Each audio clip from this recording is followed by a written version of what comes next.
ನಾನು ಒಂದು safety pin, ಯಾರ ಕಣ್ಣಿಗೂ ಬೀಳದ ಸಣ್ಣ ವಸ್ತು. ಆದರೆ ಎಷ್ಟು ಹರಿದ ಬದುಕುಗಳನ್ನು ಮೌನವಾಗಿ ಹೊಲಿದಿದ್ದೇನೆ, ಲೆಕ್ಕವೇ ಇಲ್ಲ. ಬಟ್ಟೆ ಹರಿದಾಗ ಮೊದಲು ನನ್ನನ್ನೇ ಹುಡುಕುತ್ತಾರೆ. ಸಂಬಂಧ ಹರಿದಾಗ ಮಾತ್ರ ಯಾರೂ ನನ್ನನ್ನು ನೆನಪಿಸಿಕೊಳ್ಳುವುದಿಲ್ಲ. ನನ್ನ ತುದಿ ಚೂಪಾಗಿದೆ, ಗಾಯ ಮಾಡಲು ಅಲ್ಲ, ಬಿಚ್ಚಿ ಹೋದದ್ದನ್ನು ಮತ್ತೆ ಒಂದಾಗಿಸಲು. ನನ್ನ ದೇಹ ಬಾಗಿರಬಹುದು, ಆದರೆ ಆ ಬಾಗುವಿಕೆಯಲ್ಲೇ ನನ್ನ ಉಪಯೋಗ ಅಡಗಿದೆ.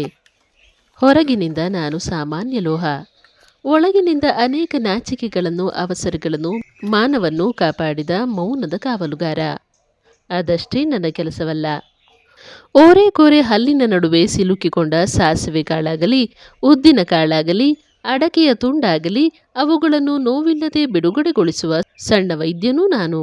ಕಾಲಿಗೋ ಕೈಗೋ ಹೊಕ್ಕ ಮುಳ್ಳನ್ನು ಹೊರತೆಗೆದು ನೋವನ್ನು ಇಳಿಸುವ ಸ್ನೇಹಿತನೂ ನಾನು.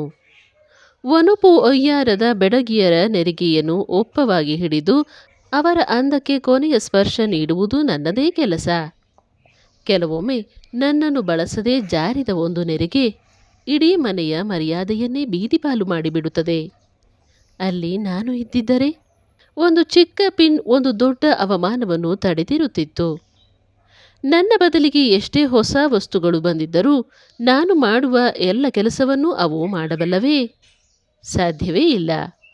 ಮೋಟು ಜಡೆ ಅಜ್ಜಿಯರ ಬೆಳ್ಳಿಯ ಕೂದಲಲ್ಲೂ ಮಲ್ಲಿಗೆಯ ನಗುವನ್ನು ನಿಲ್ಲಿಸುವ ಹೆಮ್ಮೆ ನನ್ನದೇ. ಏನಿಲ್ಲದಿದ್ದರೂ ಅಜ್ಜಿಯರ ಬಳೆಗಳಲ್ಲಿ ಮಾಡೆಲ್ಗಳಂತೆ ಅತ್ತೆತ್ತ ಓಲಾಡುವ ನನ್ನ ಸೌಂದರ್ಯ ಬೇರೆ ಯಾರಲ್ಲಿದೆ? ಅವರ ಕೈಗಳ ಪ್ರತಿ ಚಲನೆಯಲ್ಲೂ ನಾನೊಂದು ಪುಟ್ಟ ಆಭರಣ. ಚಿನ್ನವಲ್ಲ, ಬೆಳ್ಳಿಯಲ್ಲ, ಆದರೂ ಅವರ ಸರಳ ಬದುಕಿಗೆ ನಾನೇ ಒಂದು ಮೌನದ ಸಿಂಗಾರ. ಶರ್ಟಿನ ಒಂದು ಬಟನ್ ನಾಪತ್ತೆಯಾದಾಗ ತಾತ್ಕಾಲಿಕವಾಗಿ ಅದರ ಜಾಗ ತುಂಬುವುದು ನಾನೇ.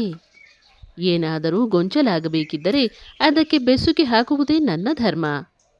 ಏನೇ ಆಗಲಿ, ಹೇಗೆ ಬಳಸಲಿ, ಕೆಲಸ ಮುಗಿದ ಮೇಲೆ ಮತ್ತೆ ಒಂದು ಮೂಲೆಗೆ ಎಸೆದು ಬಿಡುತ್ತಾರೆ. ಆದರೂ ಯಾರ ಮೇಲೂ ನನಗೆ ಬೇಸರವಿಲ್ಲ, ಏಕೆಂದರೆ ನನ್ನ ಅಸ್ತಿತ್ವ ಪ್ರದರ್ಶನಕ್ಕಲ್ಲ, ಯಾರದೋ ಬದುಕಿನ ಬಿಚ್ಚಿ ಹೋದ ಕ್ಷಣವನ್ನು ಯಾರಿಗೂ ತಿಳಿಯದಂತೆ ಜೋಡಿಸುವುದಕ್ಕಷ್ಟೇ. ಕೆಲವು ಮನುಷ್ಯರು ಸೇಫ್ಟಿ ಪಿನ್ಗಳಂತೆಯೇ. ತಮ್ಮನ್ನು ತಾವು ನೋಯಿಸಿಕೊಂಡರೂ ಇತರರ ಬದುಕು ಚೆದುರದಂತೆ ಮೌನವಾಗಿ ಹಿಡಿದು ನಿಲ್ಲುತ್ತಾರೆ. ಅವರ ಹೆಸರನ್ನು ಯಾರೂ ನೆನಪಿಸಿಕೊಳ್ಳದಿರಬಹುದು, ಆದರೆ ಅವರಿಂದಲೇ ಎಷ್ಟೋ ಬದುಕುಗಳು ಇನ್ನೂ ಕಳಚದೆ ಉಳಿದಿವೆ.